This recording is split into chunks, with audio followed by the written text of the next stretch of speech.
तो देखा आपने, एक छोटा सा बच्चा ये सुन करके याद किया है या फिर पढ़ के याद किया है, ये अल्लाह ताला ही बेहतर जानता है।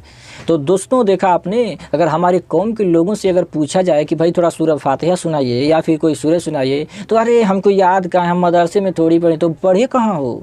आपको कौन पकड़ लिया था? आपको कोई बांध दिया था क्या रस्सी से? आप नहीं गए थे मदरसे पढ़ने। जो सबसे ज़रूरी है लोग उसको छोड़ देते हैं। इंसान को देखो दुनिया में फरमाने मोहम्मद भूल गया, अखबार को पढ़ना सीख गया, कुरान का पढ़ना भूल गया।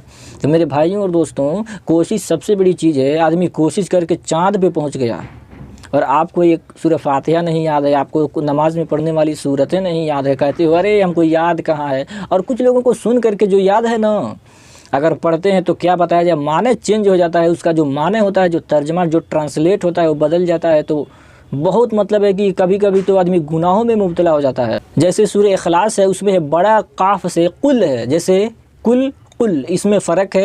जैसे जहाज जहाज, आपको समझ में आ गया ना, ज। जैसे अल्लाह ताला इरशाद फरमाता है कुल हो अल्लाह अहद, यानी अपने महबूब से कहता है ए महबूब आप फरमा दीजिए अल्लाह एक है। कुल, ए महबूब आप फरमा दीजिए हो अल्लाह अहद, वह अल्लाह एक है। अब जो लोग कहते हैं कुल तो यानी खाओ, कुल ए महबूब आप खाओ, है ना। तो देखिए कितना फ़र्क हो गया। तो तर्जमा बदल जाता है तो नमाज ही नहीं होती है, इस तरीके से नमाज ही नहीं होती है। इसीलिए जो पहले ज़रूरी है पहले आप उसको याद करो। कहते हैं याद नहीं